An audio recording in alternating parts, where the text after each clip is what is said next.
जय महारथियों, मैं सूरज कुमार और आपका स्वागत है रीडिंग प्लेस में। तो कल जो है सो अपना लोग जो है सो पार्ट 1 में जो है सो 2 क्वेश्चन पढ़ लिए थे और उसको पूरा डिटेल से पढ़े थे ना, यानी कि 2 क्वेश्चन तक पढ़ लिए थे।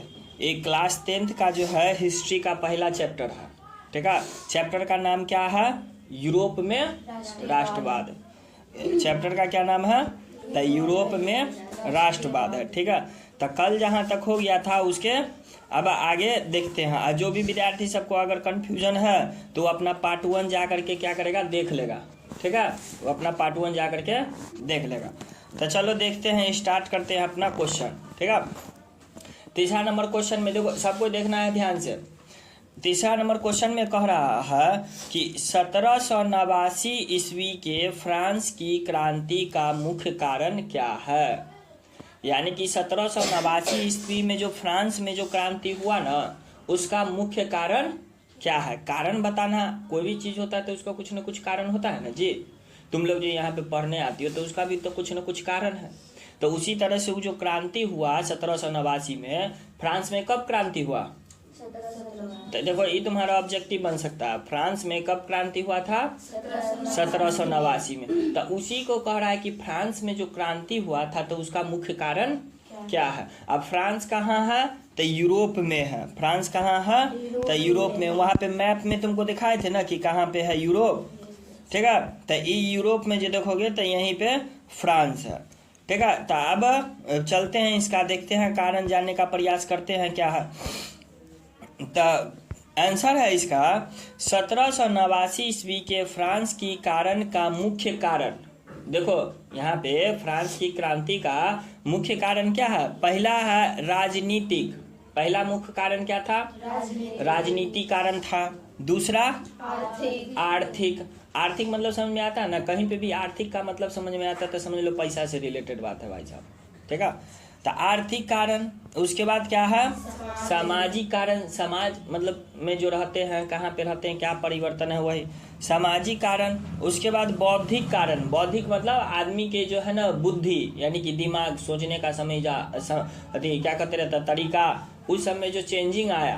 तो ये जो 4-5 कारण हुआ, यही जो है फ्रांस की क्रांति का मुख्य कारण है। कौन कौन है यहाँ पे फिर से बताना है। राजनीतिक बोलना है, आर्थिक, सामाजिक, बौद्धिक। राजनीतिक, आर्थिक, सामाजिक, बौद्धिक कारण को माना जाता है, ठीक है। 4 बार 5 बार इसको बोलते हैं ताकि याद हो जाए। चलो आगे। करा फ्रांस की क्रांति के समय निरंकुश शासक है ना। फ्रांस की क्रांति के समय कौन था? निरंकुश शासक कौन था? नाम था उसका लुई 16वां। राजा का क्या नाम था? लुई 16वां। यानी कि ऐसे पहले लुई 1, 2, 3, 4, 5, 6 ऐसे होते होते कहाँ तक हुआ होगा? 16 तक रहा होगा, ठीक है। तो वो अपना नाम रख लेता होगा। तो तुम लोग सोचती होगी कि इसको और कोनो नया नाम मिलता था तो वही लुई 1, लुई 2, लुई 3 रख लेता था। तो देखो इसके पीछे कारण क्या हो जाते रहता है कि इसका लुई नाम का जो है ना सो कोई एक महान शासक रहा होगा। तो जिसके कारण जो है ना वो भी अपना नाम इसलिए रख लिया लुई, ताकि ये ना बुझेगा कि हम 16 नंबर पे है। और जनता जो रहता है, जनता, वो जनता तो नहीं उतना जानने जाता है, वो चिन्ह नहीं करते रहता है कि राजा कौन है, खाली नाम से चलते रहता है। उसमें लिखल रहता है कि हाँ राजा लुई ने ये किया, राजा लुई ने वो किया। तो वो सोचते रहता था कि वही पहले वाला राजा किया है, ठीक है। तो आई चलते वो अपना प्रभाव डालने के लिए क्या करते रहता है, वो अपना नाम नहीं चेंज करता था। तब बस उसके आगे में 1, 2, 3 लगाते जाते रहता था ताकि लोगों को सुनने में लगे कि हाँ लुई राजा है, राजा का नाम जो है लुई है, यानी कि वही हमरा ही राजा है। राजा को तो कोई देखता नहीं था। अभी ना आप मान लोग देख लेते टीवी में प्रधानमंत्री कौन है, ये है कौन है, लेकिन बताओ हकीकत में कितना आदमी देख ले होगा अभी तक, है ना? कोई नहीं देख ले। तो उसी समय उतना टीवी उवी नहीं था तो राजा को कोई चिन्हवो नहीं करते रहता था, खाली नामे से जानते रहता था। तो आई चलते पहले के जो जमाना में जो देखते रहते थे, जो नाम रहता था ना उसी में 1, 2, 3 लगा करके चेंज कर करके अपना नाम सब रख लेता था, ताकि जनता पे जो है ना सो दिमाग पे जो है ना सो अलग इम्प्रेशन बने, है ना। उसको लगे कि हमारा ही राजा है, बहुत अच्छा वाला, ठीक है। तो कौन राजा था फ्रांस की क्रांति के समय? लुई 16वां। तो देखो हम भी इसको भूल जाते रहते थे, तो हम इसको याद करने का क्या तरीका लगाए थे पता है? लुई 16, तो 16 तो जैसे नहीं लग रहा है 16 यानी कि सोयल है ना, सुतल यानी कि सोयल।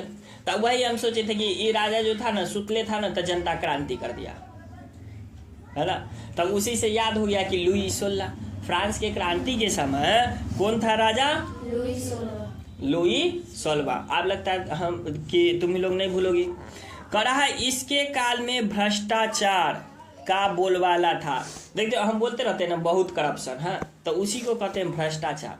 भ्रष्टाचार मतलब क्या होता है कि जिसको कोई भी आदमी को जो काम मिला है वो काम करने के लिए जो है ना सो फिर से वो एक्स्ट्रा पैसा मांगता है, उसी को क्या कहते हैं? भ्रष्टाचार।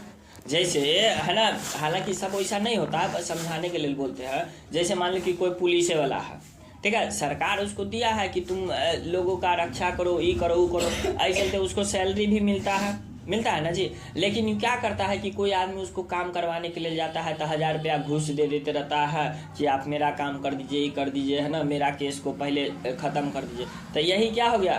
करप्शन। इसी को कहते हैं भ्रष्टाचार। तो जितने भी, जैसे मान लो कि तुम भी बैंक में जाती हो, पोस्ट ऑफिस में जाती हो, तो वहाँ पे जो कर्मचारी सब जो रहता है तो बिना कुछ पैसा देले काम हो जाते रहता है ना, क्या होता है। तब लेकिन वहाँ पे सोचो तुम जाओगी पोस्ट ऑफिस में से कुछ करवाने के लिए, कहेगा कि हाँ पहले इतना रुपया दो तब करेंगे, और जबकि फ्री वाला चीज़ है। स्कूल में जाती हो, तुम लोग को बैग उग मिला होगा, स्कूल में मिला होगा ना बैग, तब बैग फ्री में दिया कि उसके लिए पैसा मांगा? फ्री में दे दिया। अब कोनो विद्यार्थी सब बोल रहा था कि सर हमारा स्कूल में, तुम नहीं लोग ना बैच में था, बोल रहा था ना कि 70 रुपया की 80 रुपया लिया है। सोचो तो वो क्या किया, उसी को कहते हैं करप्शन। यानी कि सरकार नहीं करता है गलती, सरकार का जो अधिकारी सब जो रहता है वही क्या करता है? गलती करता है। तो हमको लगता है आप भ्रष्टाचार समझ गई होगी क्या हो गया भ्रष्टाचार, है ना। स्कूलों सब में ये सब में हो जाता है, हर एक जगह जो यानी कि क्या करते रहते हैं, जो ठीक आदमी सब नहीं रहता, भ्रष्ट आदमी सब रहता है, तो ऐसा गलत काम करबे करते रहता है। अब समझ लो बात, यानी कि लुई 16 जो था तो उसके शासनकाल में क्या था? पूरा भ्रष्टाचार का एकदम बोलबाला था। बोलबाला था मतलब कि हर एक जगह भ्रष्टाचार। कोई भी काम करने के लिए ना तुमको घूस देना पड़ेगा। कोई भी काम करने के लिए क्या करना पड़ेगा? घूस देना पड़ेगा। जैसे मान लो कि हम तुम लोग को पढ़ाते हैं, यहाँ पे तुम लोग पढ़ती हो तो लोग हमको फीस दे दी, हो गया ना। अब मान लो कोई विद्यार्थी कहेगा कि नहीं हम सर के एकदम पास में बैठेंगे, तो हम कहेंगे कि मेरे पास में बैठोगे ना तब तुम जितना पैसा देती हो ना फीस, उससे तुमको एक्स्ट्रा पैसा देना पड़ेगा। तो ये क्या हो गया? ये घूस हो गया। काहे लेंगे हम एक्स्ट्रा पैसा? कहीं पे जो विद्यार्थी जहाँ पे आएगा भाई साहब वहाँ पे बैठेगा, है ना। तो यही बात हो गया। तो समझ बात, तो वही क्या हो गया? भ्रष्टाचार हो गया, घूस हो गया। कह रहा है सभी प्रदेशों की आर्थिक स्थिति खराब थी। सभी प्रदेश, प्रदेश मतलब समझ राज्य, जितना भी फ्रांस में राज्य सब था सबका आर्थिक स्थिति खराब था। किसी के पास पैसे नहीं था, सब तक घूस ले लेके बड़का बड़का अधिकारी सबके पास पैसा चल जाते रहता था। तो आर्थिक मतलब समझ बात, पैसा से रिलेटेड। करा आर्थिक स्थिति खराब थी, जबकि पादरी और कुलीन वर्ग की स्थिति थी। पादरी मतलब समझते ना, पादरी मतलब होते रहता है कि चर्च का पुजारी। चर्च होता है ना, जैसे अपना हिंदू में जानते हो मंदिर होता है, अपना लोग का मुस्लिम इस्लाम धर्म में जानते रहते हो कि मस्जिद होता है ना। तो उसी तरह से जो क्रिश्चियन सब जो रहते रहता है ऐसा, यानी कि ऐसे क्रॉस वाला जो भगवान रहते हैं ईसा मसीह, तो उसी का जो मतलब चर्च जो रहता है तो उसमें जो सबसे बड़ा पुजारी रहता है ना, तो उसी को पादरी बोलते हैं। उसी को क्या बोल देते हैं? पादरी बोल देते रहते। तो वही पादरी कौन था? एगो पादरी, एगो कुलीन वर्ग। कुलीन वर्ग मतलब क्या हो गया? एक तरह से समझ लो राजा रजवाड़ा, है ना, बहुत बड़का बड़का अमीर लोग सब। बस उसी दोनों का एगो स्थिति अच्छा था। बाकी जितने भी देश का जनता था, किसान हो, डॉक्टर हो, इंजीनियर हो, सब का स्थिति सब खराब, है ना। टीचर हो, वकील हो, सब का स्थिति सब क्या था? खराब था। खाली यानी कि एगो पादरी आ एगो राजा का आदमी सबका, बस ओकरे स्थिति जो है तो अच्छा था, बाकी सबका स्थिति क्या था? खराब था।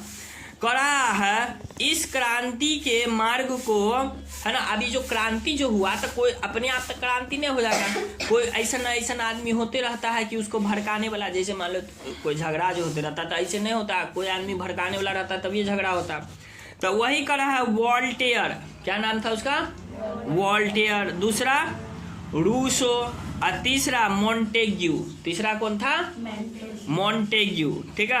वोल्टेयर, रूसो, मोंटेग्यू, ये तीनों आदमी का नाम है।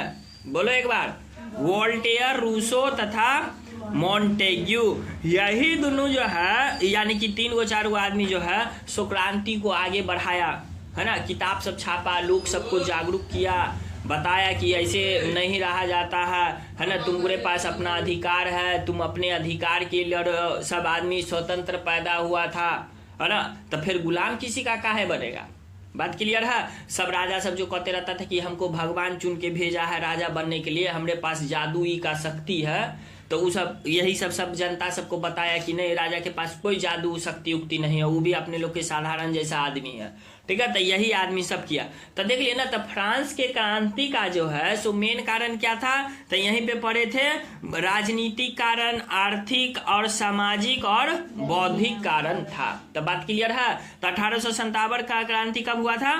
तो 1789 में, ठीक है। तो चलो अब चलते हैं अगला क्वेश्चन, है ना। अगला क्वेश्चन क्या है? तो यहाँ पे देख लेते हैं। अगला क्वेश्चन है तुमको क्वेश्चन नंबर 4। क्वेश्चन नंबर 4 में कह रहा है 1789 है ना जी। 1789 के फ्रांस के क्रांति के बाद करा है, क्रांति के बाद किए गए मुख्य काम क्या है? अब मान लो क्रांति हो गया, तो क्रांति के बाद कुछ न कुछ काम तो होगा ना जी, कि नहीं होगा? तो 1789 कौन है?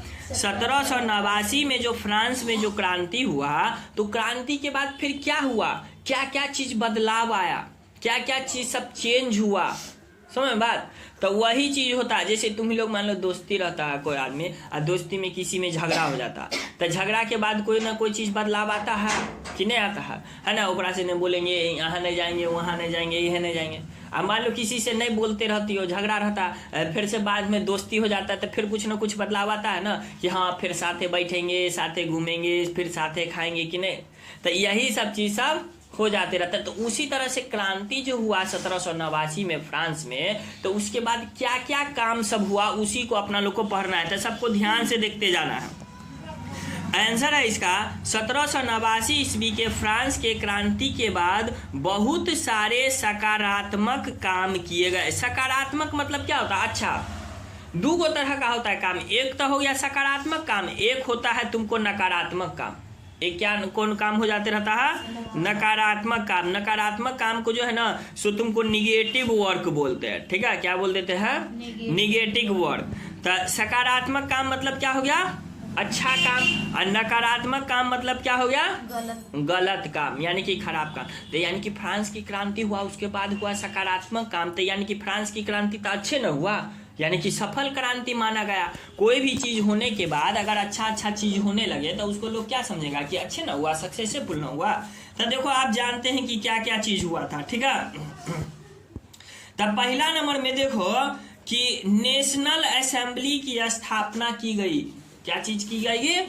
National assembly. नेशनल असेंबली मतलब क्या हो गया कि वहां पे जो है ना कि अब आदमी सब जो है ना, नेता सब बैठ करके वहां पे बैठेगा, सिर्फ राजा मिल करके कानून नहीं बनाएगा। एगो नेशनल असेंबली जो है ना, एक तरह से समझ लो बहुत बड़ा बिल्डिंग हो गया, ठीक है। सब बिल्डिंग में जो है ना बड़का नेता टाइप का लोग सब जो है, जो देश के हित के बारे में सोचता है, वहां पे बैठेगा, वो नियम कानून बनाएगा, जनता के लिए क्या दिक्कत है, परेशानी है, क्या दुख है, क्या दर्द है, उसके बारे में प्लानिंग बनाएगा। कौन? कहाँ पे बैठ के? नेशनल असेंबली में। जैसे अपना भारत में देखते रहती हो पार्लियामेंट यानी कि संसद है ना, तो संसदे एक तरह से समझ लो बन गया, नेशनल असेंबली बन गया। नहीं तो सारा काम सब क्या होता था? राजा के घर से होते रहता था, राजा के महल से होते रहता था। तो सबसे पहला काम क्या हुआ 1789 के यानी कि फ्रांस के क्रांति के बाद? नेशनल असेंबली की स्थापना हुआ। दूसरा नंबर में करा है नए संविधान का बनना। हाँ, क्या बना? नए संविधान। कोई जब तुम लोग को पॉलिटी पढ़ाएंगे तो वहां पे स्टार्ट करेंगे तब बताएंगे। तो संविधान क्या है? तो संविधान है एक नियम कानून का किताब। संविधान क्या है? नियम कानून का किताब। उसमें नियम कानून जो बन गया है उसी हिसाब से पूरा देश चलेगा। जैसे भारत का संविधान है ना भाई साहब, तो उसी तरह से जो है सो यहाँ पे फ्रांस में भी नया संविधान बना 1789 में। यानी कि आप जो राजा जो बोल देगा, पहले कहते रहता था ना, लुई 14वां था जो था, कहते रहता था कि मैं ही राज हूँ। ये जो लुई कौन था? एगो लुई जो 14 नंबर का था, ई हुरार क्या कहते रहता था पता है कि मैं ही राज्य हूँ और मेरे वचन ही कानून है, यानी कि जो हम बोल दें ना वही कानून बन गया। तब फिर आम जनता सब बोला कि ऐसे कैसे चलता, समझ बात। लुई 14 ऐसे बोलते रहता था, फिर लुई 16 के आते आते एक क्रांति हो गया। तो क्या हो गया, दूसरा काम क्या हुआ, नए संविधान बना। संविधान मतलब क्या होता रहता है, एक कानून का किताब। संविधान मतलब क्या होता है, एक कानून का किताब कि कोई भी नियम, कोई अच्छा आदमी किया तो उसको क्या प्राइज मिलना चाहिए, कोई गलत काम किया तो उसको क्या सजा मिलना चाहिए। बात समझ में आता, वही क्या है, संविधान में है। अगला यानी कि तीसरा नंबर कर है सभी को समान अधिकार दिया गया, चाहे लड़का हो चाहे लड़की हो, चाहे बड़ा हो चाहे छोटा हो, चाहे अमीर हो चाहे गरीब हो, सबको समान अधिकार दिया गया। यहाँ पे हम जो तुम लोग को पढ़ाते हैं तो सबको समान अधिकार है ना जी, है ना, कि कोई भी विद्यार्थी सब सवाल पूछ सकता है, कोई भी कहीं पे भी आ करके बैठ सकता है, ये कर सकता है, किसी का तो कोई सीट फिक्स नहीं है। हाँ, लेकिन कभी कभी ये हो जाते रहता, हम अपना सुविधा के लिए जिस मतलब बेसी जिस दिन विद्यार्थी आ जाते रहता, बैठने में दिक्कत हो रहता, तब फिर हम उस दिन सबको बैठा देते रहते कि यहाँ पे बैठो, तुम वहाँ पे बैठो, वहाँ पे बैठो, नहीं तो मारना हो जाते रहता। तो इसलिए हमको कभी कभी ऐसा कदम उठाना पड़ते रहता है कि ताकि क्लास में डिस्टर्बेंस नहीं हो, नहीं तो जगह नहीं रहता तो फिर जानो आने में दिक्कत हो जाते रहता है बात, तो इसीलिए करना पड़ते रहता। लेकिन नहीं तो क्या है, सबको समान अधिकार है कि जिसको मन जहाँ पे होगा वहाँ पे बैठेगा, है ना। बोर्ड पे लिखा दे रहे तो मान लो पीछे वाला रहता तो उसको दिखाई नहीं देते रहता, तो उसके हिसाब से हम यहाँ पे उस विद्यार्थी को बैठाते रहते कि फिर बोर्ड वाला भी दिखे, नहीं तो वो फिर कहते रहता हमरा नहीं दिखाई देते रहता, हमरा नहीं दिखाई देते रहता, तो उसके हिसाब से हम फिर यहाँ पे उस विद्यार्थी को बैठाते हैं ताकि फिर दिखने में किसी को दिक्कत नहीं हो, है ना। तो यही चीज होता है, तो सबको क्या है, समान अधिकार है। अगला चौथा, सामंती व्यवस्था को समाप्त कर दिया गया। क्या कर दिया गया, सामंती व्यवस्था। एक व्यवस्था चलता था, सामंत सब होता था, यानी कि बड़का बड़का अमीर सब लोग सब जो रहता था ना, वही कहते रहता था कि जो छोटा छोटा किसान सब लोग रहता था, किसान लोग सब जो है ना, सो सामंत के अंदर में, सामंत मतलब एक तरह से समझ ठेकेदार टाइप का, ठीक है, उसके अंदर में काम करते रहता था। तो आई चलते सामंती व्यवस्था को खत्म कर दिया गया, कहा कि किसान सब जो है ना अपना मालिक खुदे है। किसान सब क्या बोला, अपना मालिक खुदे है, कोई ओकरा ऊपर सामंत उमंत नहीं रहेगा। तो सामंती व्यवस्था को क्या कर दिया गया, समाप्त कर दिया गया। अगला पचमा में कर रहा है आंतरिक आयात निर्यात कर को भी समाप्त कर दिया गया। देखो यहाँ पे समझ, आयात और निर्यात। आयात मतलब क्या होता है, कोई भी चीज आना, और निर्यात मतलब कोई भी चीज को बेचना या यानी कि जाना। तो आयात निर्यात मतलब होता है, जैसे देखो अपना लोग जो है यहाँ पे ये भारत राज्य है ना, देख रहे हो ना मैप पे, भारत राज्य है। भारत में अपना लोग का यहाँ पे प्यारा सा बिहार है, और बिहार से अगर कोई सामान दूसरा जगह बेचना है ना, तो सामान गया तो आयात, फिर दूसरा जगह से हम कुछ खरीद के लाए अपना बिहार में, तो क्या हो गया, वो आयात निर्यात, यानी कि आयात और निर्यात, यानी कि जो सामान हम निकाल के दे दिए, है ना, चल गया मेरे से तो निकल गया, आया, यानी कि कुछ सामान हम खरीद करके ले आए तो आया। तो आयात निर्यात करता था ना, तो उसको भी टैक्स लगता था।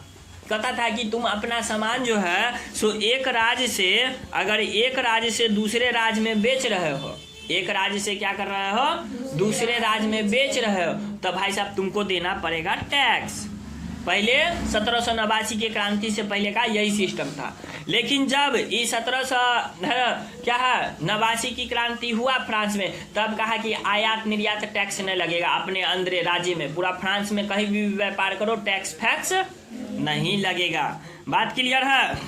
चलो तो अगला क्या हो गया, अगला तो है नाप तौल के समान पद्धति को अपनाया गया। नाप तौल मतलब समझते हो ना, जैसे तुम लोग कुछ जाती हो खरीदने के लिए, तो 1 किलो कोनो सामान खरीदती हो तो 1 किलो का बटखारा चढ़ा के देता है ना। अगर मान लो तुम्हारे घर पे वो अगर 1 किलो हुआ तो सॉरी, तुम अगर दुकान में खरीद के लाई हो, तो अगर वो तुम्हारे लिए 1 केजी है, दुकान पे अगर 1 केजी है, और तुम्हारे घर पे भी अगर बटखारा है कोई, तो तुम घर पे भी अगर वो उसको तौलती हो तो वो भी कितना होना चाहिए, 1 केजी होना चाहिए। नहीं तो फ्रांस में पहले क्या था, वो अपना हिसाब से 1 किलो दे दिया, अब तुम अपना घर पे खरीद के अथी तौलोगी ना, तो पता चला आधे किलो है, तो वो कहेगा, जाके कह भी नहीं सकती हो कि आप आधे किलो दिए हैं, तो कहेगा कि हम अपना बटखारा में दे देने 1 किलो हो गया, अब हम नहीं जानते हैं, है ना, सीधे कहा आनी मानी चोट लगे तो हम कुछ नहीं जाने।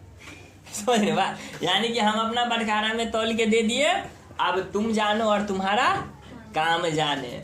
ठीक है, तो समझ बात, नाप तौल की पद्धति को क्या अपनाया गया, सेम अपनाया गया। कर, है ना। अब अगला 7वां नंबर में देखो, करहा फ्रेंच को राष्ट्रभाषा का दर्जा दिया गया। फ्रेंच को किस भाषा का दर्जा दिया गया, राष्ट्रभाषा। तो फ्रांस का जो है राष्ट्रभाषा कौन सा है, फ्रेंच, है ना। फ्रेंच भाषा जो होता है सो फ्रांस का राष्ट्रभाषा। अच्छा एक बात बता, जैसे अपना भारत है तो भारत का राष्ट्रभाषा क्या है, भारत में कौन भाषा ज्यादा बोला जाता है, नहीं बोलती हिंदी। तो भारत का जो है सो राष्ट्रभाषा क्या है, बोलो ना जी। तो भारत का राष्ट्रभाषा हिंदी नहीं है। सुनो बात, भारत का राष्ट्रभाषा हिंदी नहीं है। बनाने का प्रयास किया गया था, लेकिन भारत में बोला कि खाली हिंदी थोड़ी ना बोला जाता भाई साहब। भारत में हिंदी, उर्दू, मैथिली, भोजपुरी, कोंकणी, बंगाली, नेपाली, इंग्लिश, कितने भाषा बोला जाता है ना। लगभग 22 गो भाषा का चर्चा जो है अपना लोग के संविधान में है। तो हिंदी जो है सो राष्ट्रभाषा नहीं है। तो हिंदी कैसा भाषा है, तो हिंदी जो है ना सो राजकीय भाषा, अपना राज्य, अपना जो इसको जो बोलना रहता है अपना बोलता है। तो कभी भी ये बात नहीं सोचना, कितने आदमी अंदाजा लगा लेता रहता है वो भारत में हिंदी ज्यादा बोला जाता है तो भाई साहब भारत का राष्ट्रीय भाषा हिंदी होगा, जैसे तुम ही लोग अभी फंस गए। तो भारत का कोई भी राष्ट्रीय भाषा हाईवे नहीं है, भारत का कोई राष्ट्रीय भाषा हाईवे नहीं है। इसलिए सबको क्या दिया गया है, बराबर का अधिकार दिया गया। लेकिन फ्रांस की क्रांति जो हुआ था, फ्रांस का जो है राष्ट्रीय भाषा क्या हो गया, फ्रेंच। चलो अगला सवाल, यानी कि अगला पॉइंट कर रहा है, अपना एक अलग राष्ट्रगान बनाया गया। फ्रेंच का जो है सो एक अलग राष्ट्रगान बनाया गया। बात समझ में आया ना। जैसे अपना भारत में जो है तो भारत का राष्ट्रगान है क्या है, देखो जन गण मन। दो है, एगो है राष्ट्रगान, एगो है राष्ट्रगीत। तो देखो एगो जो होता है गाना की तरह अपना लोग गाते रहते हैं, गाना कैसे गाते रहते एकदम पूरे लय ताल में थोड़ा थी से। एगो घर पे मम्मी सब जो गीत गाते रहती है तो किस तरह से एकदम शांति स्वभाव से एकदम मिलजुल करके गाते रहती है। तो राष्ट्रगान, गान आएगा तो उसको गाना की तरह, जैसे जन गण मन अधिनायक जय हे भारत भाग्य विधाता। उसी तरह से फिर राष्ट्रगीत के बारे में आएगा, तब उसमें गाना है वंदे मातरम। समझ बात, जो है वंदे मातरम राष्ट्रगीत हो गया। ठीक है, तो तुम लोग जानते ही हो गए है ना, इसको देखना एक बार गा करके, है ना, याद है कि नहीं याद है। ठीक है, अगर नहीं याद है तो नहीं कि कोनो गलती कर दियो, नहीं याद है तो सीख लेना भाई साहब। ठीक है, चलो तो देख लिए ना बात क्या था यहाँ पे सवाल कि 1789 के फ्रांस के क्रांति के बाद मुख्य कौन कौन काम हुआ। तो पहला नंबर में देख लिए ना क्या हुआ, बोलो तुम लोग, नेशनल असेंबली की स्थापना। दूसरा, नया संविधान बनाया गया। तीसरा, अधिकार दिया गया सभी को। उसके बाद चौथा नंबर में सामंती व्यवस्था समाप्त कर दिया गया। पांचवा में आंतरिक आयात निर्यात को भी समाप्त कर दिया गया। छठा में नाप तौल के समान पद्धति को अपनाया गया। सातवां में फ्रेंच को राष्ट्रभाषा का दर्जा दिया गया। 8 में अपना एक राष्ट्रगान बनाया गया। तो अब यहाँ तक रहने देते हैं। अब आगे का क्वेश्चन जो है सो नेक्स्ट अगले पार्ट में देखेंगे, यानी कि अगले क्लास में देखेंगे। तो ठीक है, तो आज की सेवा क्या करते हैं यहीं पे समाप्त करते हैं और मिलते हैं अब कल। तब तक के लिए जय हिंद, जय भारत, जय बिहार।